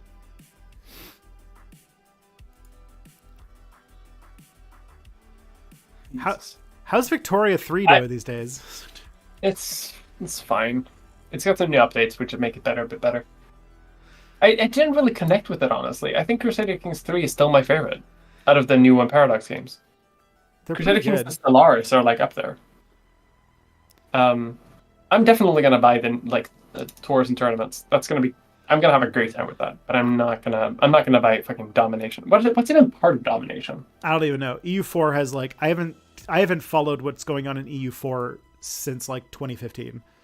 Yeah. The thing about Spanish councils, Russian table of ranks. Okay, who gives a shit? Yeah, I don't particularly like. I don't know why, but despite the fact that I really like CK3, I never actually play it that much. But maybe actually, because the new expansion is going to it's going to give you stuff to actually do when you're not at war, which is always the problem with CK, which is the problem with all Paradox games. But if it gives you more stuff to do when you're at home, then maybe I will return to my Mansa Musa playthrough that I love to do. I'm looking very much forward to that too. I'm very much looking forward because it's just a good way for you to spend your gold, which it's also something that they need to do to add, because eventually you just build all the buildings and then you have all the gold. Yeah. And they gave you out some stuff in the courts DLC, because you have court amenities and you can hire servants and stuff, but that's fine. But having a huge tournament that you can spend shit on, yes please. I would like to have a tournament. Yeah, I'd be interested. I'd be interested to see what, because it's tournaments and you can go on tour and just. I like that for CK3 they're leaning into what if the Sims but a map and Europe. I think it's because they realized that a lot of people were playing Crusader Kings 2 as an incest simulator. And they were like, okay, cool. Let's make this an incest dating sim. Oh, boy. And then they did that. And now it's just getting more of that. It's true. The last time I played, I was in Ethiopia, and I became the Jewish ruler of Aksum. And then I kind of stopped. And I was like, my Jewish conquest of Africa was I should have returned to that, but I think there's been some expansion since then, so I need to start over. Classic. CK3, I really like playing in Africa. It's a very fun continent to play in. I haven't connected with Africa very much. I don't love it. Out of context. Yeah. Thing to say. Not a big fan of Africa. Big fan of Spain, though. I do like Spain. I did like the Spanish expansion. My whole weird thing is that whenever I play a Paradox game, despite the fact that they put 98% of their development effort into Europe, I never play in Europe. I don't know why that is, but yeah, they need to add more Christian shit. They've added a few things, but they need to put back the fucking cardinal systems again. Can we have things to do with that? I think that's gonna be fun. Oh, I actually think that the Game of Thrones mod comes out today for CK3. What? Yeah, I think I remember seeing that. Sorry. You literally knocked your camera. You moved your camera. Buddy, I'm so fucking excited. You're right. It is today. Ah, shit. Well, I guess I know what your Friday night's going to be. Good son. What's it called? I have a whole thing. Sorry, I'm ending the stream right now. I'm out. I have a whole thing. My whole thing is I bought Wild Frost. I'm going to be playing that tonight. What's Wild Frost? It's sort of roguelike. It's sort of like Slay the Spire, but it's sort of a new game. But it just came out a couple days ago, and I on Friday, I determined whether I've saved enough money to justify buying myself a treat, and I was able to buy myself that game today. So I'm gonna play with that a little bit. Good. That's good to hear. You deserve something nice. Yeah, last week I used it to buy Fate dice, which are dice that have, instead of numbers, it's 2 pluses and 2 minuses because I'm going to be playing in a Fate Core campaign. But then this one. The other one that I'm looking forward to, I don't know if you saw this game, but I feel like as somebody who likes... You've had Mountain Blade. You're Mountain Blade curious, right? Oh yeah, for sure. I've played it a lot. There's a game that just came out, like I think yesterday, that is sort of like what if Mountain Blade and like Baldur's Gate had a baby? Like it's like what if Mountain Blade but the combat was turn-based? Okay. And it's called I think it's called like War Story or something like that. Let me find it real quick. The fuck? It's called War Tales. I might end up getting that next week, but yeah. War Tales. I'm lead a group explore the world. Oh, fun! This seems interesting. Yeah, I'm probably gonna buy it next week. It looks really good. But can you be a lord of a little town? I don't know. I just see that Rosenkreutz is in the chat, and I want to point out that the most recent video on board games was making me. I'm realizing that I've never played Mountain Blade, but everybody says that I would like it. You would, especially because I'm like a huge fan of, like, my favorite kinds of games have that emergent storytelling aspect. Like, I love Dwarf Fortress and RimWorld and like those kinds of games, and I've been told Mountain Blade has a bit of that too, because it doesn't have like a central story, right? It just sort of like, yeah, it's completely freeform. Nice. Like 100%. Like Warband is probably the best at it, I would say, like with some mods. But Bannerlord is also pretty good. It's like on its own. I'll have to play it. Okay. Okay. It's pretty solid. We don't have a ton of time left, so I'm gonna do some quicker questions. Okay. All right, I'm just scouring the internet for fucking Game of Thrones CK3. It's probably on the workshop. Has the 15-minute conspiracy appeared in Canada and Sweden? If so, what's it like? It has appeared in Canada. Yes, 15-minute city has definitely been adopted by the fucking like weirdo convoy people in a huge way. Are you aware of this very stupid conspiracy? Yes, it's extraordinarily stupid, and I hate it. Now, everybody in Europe tends to be playing a city builder game at all times, so I imagine that it has less power in Europe, but do you have 15-minute city weirdos?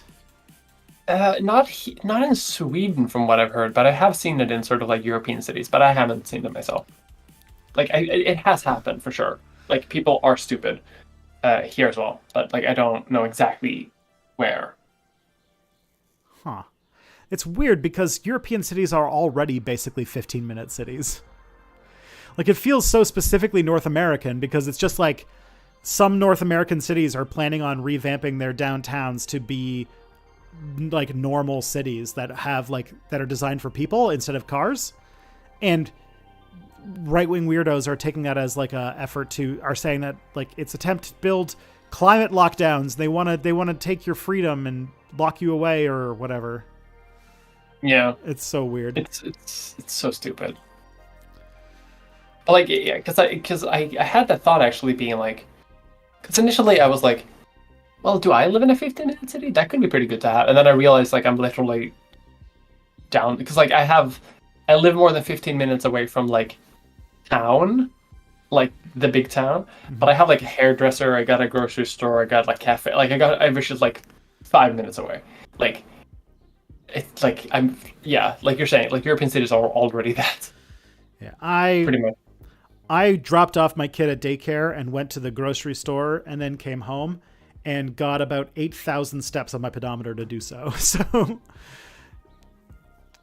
consider whether that's walkable or not. London is not a particularly walkable city, but I live in a more walkable part of a not walkable city. That's how what's his name, the Not Just Bikes guy who used to live in London has described my neighborhood. Is there but like, how are they planning to sort of do that though? Like, how do you change like a city outline? My guess is that Or like when expanding into like when building expansions or when rebuilding buildings or something like that. I would guess like when you redistrict areas. I guess, but like I don't know. It seems a little like I don't really get why people are so upset. If we Like, if why we are you knew, so cranky? I feel like that could be like you could write an entire book trying to answer that question. Why are people so Probably. mad? People are very mad, and no one knows why. Generally, yeah. So that's that. Yeah. What? Do we have any like? We have like 2 minutes. Is there? Mia, tell everybody before you go and try to find a Song of Ice and Fire for your game, for Crusader Kings 3. I've been looking continuously since you mentioned this. Would you like to before we go? Would you like to tell everybody where they can find your content? You can find my content on miamulder.com. It'll take you to my channel. And if you want to listen to the podcast that I do, you can go to Spotify or wherever you listen to podcasts and search for Leech Fest. And you'll find all stuff there. That was the Mia Mulder version of Millpool. What?